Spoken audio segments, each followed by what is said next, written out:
आपका हमारे YouTube channel पर स्वागत है। तो शुरू करते हैं दी अनफॉरगेटेबल लव, और सब्सक्राइब करना मत भूले। जब उनकी सारी कक्षाएं खत्म हो गईं तो वे सभी कॉलेज से चले गए। नताशा उनका इंतजार कर रही थी और आर्यन भी कार में था। कुछ देर बाद वे भी कार में बैठ गए। वे दोनों कार में बैठे और नताशा उन्हें कहीं ले जा रही थी। जब नताशा कबीर से मिली तो उसे भी अच्छा महसूस हुआ। आखिरकार वह उसका बचपन का सबसे अच्छा दोस्त था और नताशा के लिए उससे भी बढ़कर। नताशा कॉफी के लिए अपनी कार चलाकर एक कैफे की ओर चली गई। जब वे सभी कार से बाहर निकले तो कबीर ने नताशा से पूछा, तुम हमें यहाँ क्यों लाई हो? नताशा ने उत्तर दिया, कॉफी के लिए, यह मेरी पसंदीदा जगह है। कबीर ने कहा, तो फिर मुझे इसे जरूर ट्राई चाहिए। नताशा ने जवाब दिया, आपको ऐसा करना चाहिए। अचानक आर्यन ने नताशा का हाथ अपने हाथ में लेते हुए कहा, ठीक है नताशा, चलो चलते हैं, कॉफी तुम्हारा इंतजार कर रही है। कबीर नताशा का हाथ देख रहा था और नताशा कबीर की तरफ देख रही थी। नताशा अवाक रह गई। आखिरकार आर्यन उसका सबसे अच्छा दोस्त था। वे सभी कैफे में गए और नताशा कबीर के पास बैठी और उन्होंने उन चारों के लिए कॉफी का ऑर्डर दिया। कबीर कैफे के चारों ओर देख रहा था। यह अच्छा और महंगा था। बातचीत शुरू हुई। नताशा ने पूछा, क्या हुआ कबीर, क्या देख रहे हो? आर्यन ने कहा, मुझे लगता है कि उसने ऐसी जगह पहले नहीं देखी है। कबीर सहमत हुए, हाँ, यह अद्भुत है। सोनाली ने टिप्पणी की, यहाँ कॉफी शानदार होनी चाहिए। कबीर ने कहा, यह नताशा की पसंद है, इसलिए यह बहुत अच्छा होगा। नताशा ने कहा, मुझे पता था कि तुम्हें यह पसंद आएगा। तभी अचानक वेटर कॉफी लेकर आ गया। कबीर ने टिप्पणी की, यह बहुत अच्छा लग रहा है। नताशा ने उत्तर दिया, ओह धन्यवाद कबीर, पहले इसका स्वाद चखो। कबीर ने मन ही मन सोचा, यह कैफे देखने में तो बहुत अच्छा है, जाहिर है महंगा भी होगा। उसने मेनू पर नजर डाली और देखा कि कॉफी 350 रुपए की थी। सोनाली ने कबीर की झिझक को देखा और समझ गई। कबीर ने अपना बटुआ चेक किया, केवल 500 रुपए थे। तभी सोनाली ने उसकी जेब में 1000 रुपए रख दिए और आर्यन ने देख लिया। नताशा अपनी कॉफी में व्यस्त थी। आखिरकार यह उसका पसंदीदा था। कुछ कबीरे के बाद वे जाने वाले थे और उन्होंने बिल मांगा। वेटर बिल उनकी मेज पर लाया। नताशा ने बिल चुकाने की कोशिश की, लेकिन कबीर ने जल्दी से पैसे दे दिए और उसने कहा, रुको, मैं भुगतान कर दूंगी। कबीर ने पूछा, और ऐसा क्यों? आर्यन, क्या तुम सच में दूसरों के पैसे पर भरोसा करते हो? वेटर ने कबीर के हाथ से पैसे ले लिए और चला गया। नताशा ने आर्यन को डांटते हुए कहा, आर्यन, आज तुम्हें क्या हो गया है? वह मेरा भी दोस्त है, क्या तुम उससे इस तरह बात करने की हिम्मत नहीं करते? आर्यन ने माफी मांगते हुए कहा, मैं सिर्फ सच कह रहा था, अगर दुख हुआ तो मुझे खेद है। नताशा ने विनती करते हुए कहा, आर्यन कृपया। कबीर ने उसे आश्वस्त किया, यह ठीक है नताशा। नताशा ने कबीर से माफी मांगी, मुझे माफ कर दो कबीर। कबीर ने उत्तर दिया, माफी मांगने की कोई बात नहीं है, शांत रहो। Natasha, I am sorry Kabir. Kabir ने कहा, ठीक है नताशा, चलो चलते हैं। और वे कैफे से चले गए। कबीर, ठीक है, चलो अब हॉस्टल वापस चलते हैं। नताशा ने असहमति जताते हुए कहा, अभी नहीं, मेरे पास और भी है, बस मेरे साथ रहो। नताशा एक पल के लिए दूर चली गई और अपनी माँ को फोन करके बताया कि वह 3 और दोस्तों के साथ डिनर पर आ रही है और वह उसे किसी से मिलवाना चाहती है। फिर वह उनसे जुड़ गई। नताशा ने कहा, चलो कार में बैठो। आर्यन नताशा के साथ आगे की सीट पर बैठने वाला था, लेकिन नताशा ने पूछा, क्या तुम पीछे बैठोगे? कबीर, क्या तुम मेरे पास बैठ सकते हो? उस पल आर्यन को बहुत बुरा लगा। वे सभी कार में बैठ गए और आर्यन शर्मिंदा हो गया। नताशा और कबीर लगातार एक दूसरे से बात कर रहे थे। वह उन्हें अपनी सभी पसंदीदा जगहों पर ले गई। नताशा उसे अपने जीवन में वापस पाकर बहुत खुश थी। लेकिन उसने इसे जाहिर नहीं किया। वे एक दूसरे में खोए हुए थे और अपने दिन का आनंद ले रहे थे। अचानक आर्यन का फोन आया और उसने कहा, मुझे जाना होगा। नताशा ने विरोध करते हुए कहा, लेकिन मैंने सभी के लिए कुछ न कुछ प्लान बनाई है। आर्यन ने समझाया, मुझे खेद है, लेकिन यह अत्यावश्यक है। नताशा ने पेशकश की, ठीक है, मैं तुम्हें रास्ते में छोड़ दूंगी। आर्यन ने जिद की, मैं जाऊंगा। नताशा ने कहा, नहीं, मैं भी तुम्हारे घर की ओर ही जा रही हूँ, इसलिए मैं तुम्हें वही छोड़ दूंगी। आर्यन ने झिझकते हुए कहा, क्या तुम्हें यकीन है? सहानुभूति के कारण ऐसा मत करो। नताशा ने स्पष्ट किया, सहानुभूति के कारण नहीं, मैं समझ गई। आर्यन ने आग्रह किया, तो फिर आप मुझे जल्दी छोड़ दीजिए। नताशा ने सहमति जताते हुए कहा, ठीक है, तुम सब कार में बैठो। नताशा ने आर्यन को घर छोड़ा और उसी वक्त सोनाली को हॉस्टल से फोन आया और उसे जाना पड़ा। यह एक आपातकालीन स्थिति थी। वह जितनी जल्दी हो सके अपने हॉस्टल वापस जाना चाहती थी। सोनाली ने घोषणा की, नताशा, मुझे लगता है कि मुझे वापस जाना चाहिए, लेकिन रुकिए, मुझे लगा कि हम डिनर कर रहे हैं। नताशा ने विरोध किया। सोनाली ने माफी मांगते हुए कहा, कुछ बात हो गई, सच में माफी चाहती हूँ। कबीर ने सवाल किया, तुम्हें क्या हो रहा है? सोनाली ने अचानक कहा, ठीक है, मैं डिनर कबीरे पर आपसे मिलूंगी, मुझे पता भेजो। नताशा, लेकिन मेरे पास आपका नंबर नहीं है। कबीर ने कहा, मैं उसे संदेश भेजूंगा। नताशा ने उसकी देखभाल करते हुए कहा, ठीक है, सुरक्षित रहना। और फिर वे दोनों ही बचे थे। नताशा उसे अपनी सबसे अच्छी और पसंदीदा जगह पर ले गई। उसने पहले कभी किसी को आमंत्रित नहीं किया था। यह शहर के बाहर पहाड़ियों में था और रात में शहर की रोशनी वहां से स्वर्गीय दिखती थी। वे शहर के बाहर एक मनोरम दृश्य पर पहुँचे। रात के आकाश में शहर की जगमगाती रोशनियों का दृश्य मनमोहक था। इधर नताशा के मन में शांति का भाव बस गया। मेरे यहाँ आने का एक कारण है, नताशा ने स्वीकार किया। उसकी आवाज धीमी थी। कुछ लोग, मैं खोया हुआ महसूस कर रहा हूँ। कबीर उसके पास बैठ गया और सांत्वना देने लगा। तुम्हें अब ऐसा महसूस करने की जरूरत नहीं है, उन्होंने उसे आश्वासन दिया। नताशा के चेहरे पर उदासी की एक झलक दिखी। वहाँ कोई महत्वपूर्ण है, लेकिन वह हमेशा व्यस्त रहता है। वो कौन है? कबीर ने धीरे से पूछा। मेरे पिताजी, नताशा ने खुलासा किया। कबीर की चिंता गहरी हो गई। तुम्हारी माँ कैसी है? नताशा ने अपना सिर हिलाया। उसकी आवाज में कड़वाहट का संकेत था। आप उसे तब से जानते हैं जब हम बच्चे थे। कबीर को समझ आ गई। मैं देख रहा हूँ, वह बुदबुदाया। नताशा की आंखों में आशा की चिंगारी जल उठी। लेकिन कल आपसे मिलकर ऐसा लगा जैसे कोई खोया हुआ टुकड़ा मिल गया हो। भावना परस्पर है, कबीर ने स्वीकार किया। उसके होठों पर मुस्कान तैर रही थी। यह अब तक का सबसे अच्छा दिन रहा है, नताशा ने घोषणा की। एक वास्तविक मुस्कान उसके चेहरे की शोभा बढ़ा रही थी।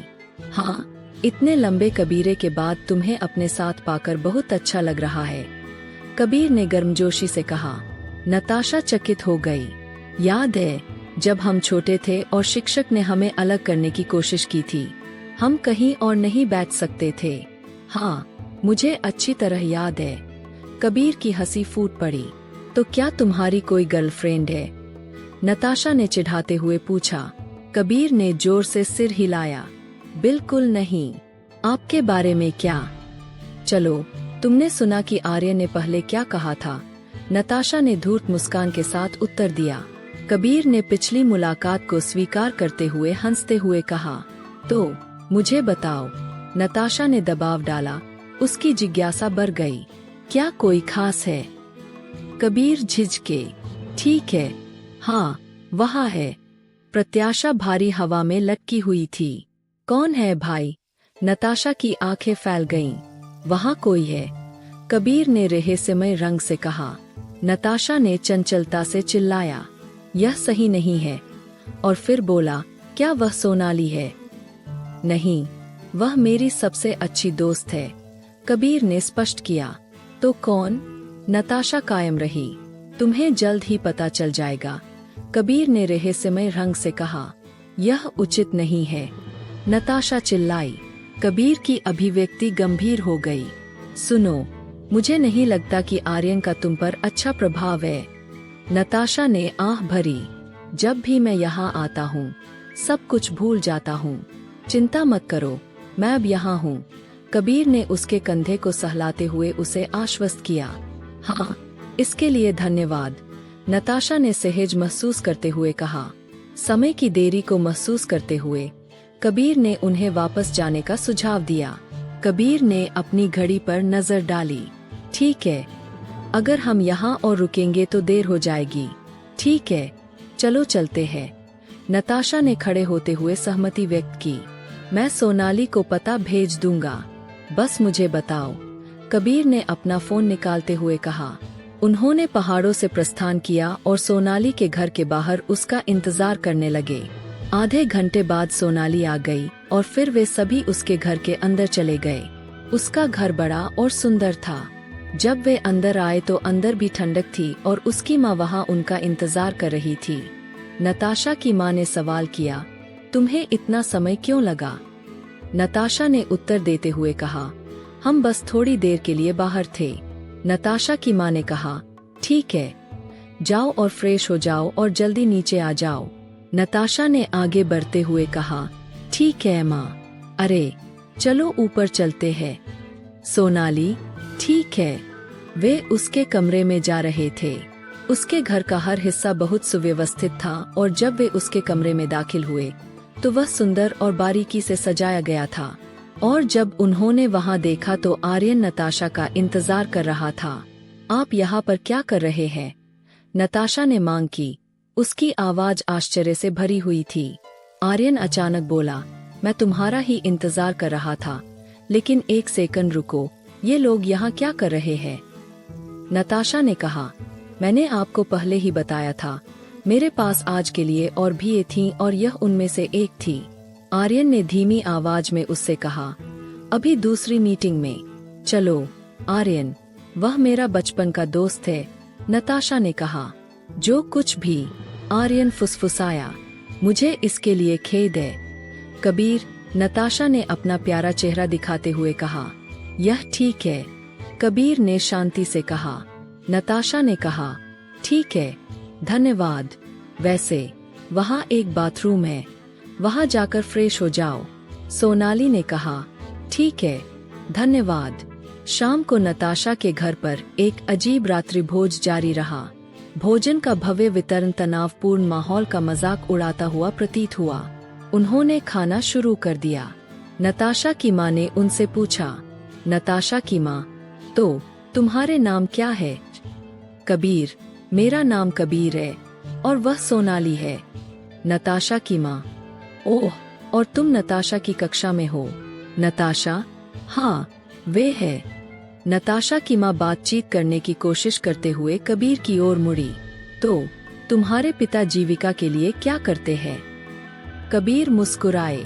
वह एक छोटा सा व्यवसाय चलाता है और मेरी माँ एक शिक्षिका है। सोनाली ने बोलने के लिए मुंह खोला, लेकिन बातचीत का रुख बदल गया। नताशा की माँ की नजर काफी देर तक कबीर पर टिकी रही और उसने अपना प्रश्न नताशा की ओर निर्देशित किया। प्रिय, क्या यह वह छोटा लड़का नहीं है जिसके साथ तुम ग्रेड स्कूल में खेला करती थी? नताशा को अपनी गर्दन पर एक लाली सी दौड़ती हुई महसूस हुई। हाँ माँ, वह कबीर है। उसने आर्यन पर तीखी नजर डाली, जो इस अजीबता का आनंद ले रहा था। अचानक आर्यन ने हस्तक्षेप किया, वे छात्रवृत्ति की दूसरी कक्षा से है। नताशा ने आर्यन की ओर देखते हुए कहा, तुम्हें क्या हो रहा है? नताशा ने कहा, लेकिन वे अभी भी हमारी कक्षा से है। नताशा की माँ, ठीक है, छोटी बच्ची, तुम्हारे पिता क्या करते हैं? कबीर, मेरे पिता एक छोटा सा व्यवसाय चलाते हैं और मेरी माँ स्कूल में शिक्षिका है। सोनाली ने बोलने की कोशिश की, लेकिन उन्होंने विषय बदल दिया। नताशा की माँ ने उसके कान में कहा, क्या तुम्हारे पास अपना कोई और अच्छा दोस्त नहीं है? नताशा गुस्से में थी और उसने घर छोड़ने की कोशिश की, लेकिन अचानक उसके पिता दरवाजे पर आ गए और सब कुछ सुन लिया। वह यह भी समझ गया कि उसकी माँ किस बारे में बात कर रही थी। उनके पिता सभी के प्रति बहुत मिलनसार थे और हमेशा नताशा का समर्थन करते थे। वह उसे वापस मेज पर ले आया। नताशा के पिता ने कहा, तो क्या हो रहा है कबीर, तुम्हारे पिता कैसे हैं? नताशा के पिता कबीर के पिता के अच्छे दोस्त थे। कबीर के पिता ने उनकी बहुत मदद की थी, यही वजह है कि वे इतनी सफल स्थिति में थे। कबीर ने कहा, यह बहुत अच्छी खबर है, वे वास्तव में अच्छा कर रहे हैं। नताशा के पिता ने कहा, अच्छी खबर की बात करें तो मैंने सुना है कि तुम्हें नताशा के कॉलेज में छात्रवृत्ति मिल गई है, यह शानदार है। कबीर ने अचानक कहा, धन्यवाद, दरअसल सोनाली को भी एक मिल गया। नताशा के पिता हंसते हुए, ठीक है, परिवार में 2 छात्रवृत्तियां, यह आपके कंधों से बोझ है, ऐना। आपके पिताजी के कुछ पैसे बचाए। नताशा ने अपने पिता की ओर मुख करके कहा, रुको पिताजी, आपका क्या मतलब है? नताशा के पिता नताशा का कंधा थपथपाते हुए, तुम्हारे लिए नहीं, जाने मन, आप सर्वोत्तम शिक्षा के पात्र हैं, चाहे कोई भी कीमत चुकानी पड़े। आर्यन को बात समझ आ गई और उन सभी ने अपना खाना खत्म कर लिया। नताशा के पिता कबीर को घर के पिछवाड़े में ले गए, जहां एक खूबसूरत स्विमिंग पूल और कुछ पौधे और हरी घास थी। यह बहुत अच्छा था। नताशा के पिता ने उनसे पूछा, क्या आप ठीक महसूस कर रहे हैं? कबीर जवाब देते हैं, हाँ, सब अच्छा है। उसके पिता ने कहा, तुम्हें पता है, तुम्हारे पिता के समर्थन के कारण मेरे पास यह सब है। कबीर ने उत्तर दिया, मैंने ऐसा नहीं किया। उसके पिता ने कबीर से कहा, अरे सुनो, मैं चाहता हूँ कि तुम नताशा के लिए वैसे ही रहो जैसे तुम पहले थे। कबीर ने उत्तर दिया, मैं करूँगा। उसके पिता ने कहा, मेरा मतलब है, उसके कोई अच्छे दोस्त नहीं है और मेरे पास उसके लिए कोई कबीरा नहीं है, लेकिन उसे देखकर लगता है कि वह कल से बहुत खुश है। शायद यह तुम्हारी वजह से है। कबीर ने कहा, ठीक है, मैं करूँगा। उसके पिता ने कहा, और उसकी माँ ने तुम्हारे बारे में जो कहा उसके लिए खेद है। कबीर ने शांति से उत्तर दिया, नहीं, यह ठीक है। फिर वे वापस अंदर चले गए। नताशा और सोनाली बात कर रहे थे और वे भी उनके पास आ गईं। नताशा ने सवाल किया, आप लोग किस बारे में बात कर रहे थे? कबीर ने उत्तर दिया, कुछ नहीं, वह बस मेरे पिता के बारे में पूछ रहा था। नताशा ने कहा, ठीक है, चलो ऊपर चलते हैं। अचानक पीछे से उसकी माँ की आवाज आई, बहुत देर हो गई है, उन्हें हॉस्टल वापस जाना होगा। कबीर ने कहा, हाँ, हमें जाना होगा। नताशा ने कबीर से पूछा, क्या तुम थोड़ी देर और नहीं रुक सकते? सोनाली कबीर के पीछे से बोली, नहीं, अभी नहीं, शायद किसी और दिन। और वे उसके घर के बाहर गए, टैक्सी में बैठे और हॉस्टल चले गए। नताशा ने कहा, हम कल कॉलेज में मिलेंगे। और आर्यन भी घर चला गया। नताशा को अपनी माँ पर बहुत गुस्सा आ रहा था। वह अपनी माँ से बात करने के लिए उसके कमरे में गई। नताशा ने आक्रामकता से कहा, माँ, हमें बात करने की जरूरत है। Thank you for listening. Don't forget to like and subscribe. Tap the bell icon for upcoming new updates. To be continued.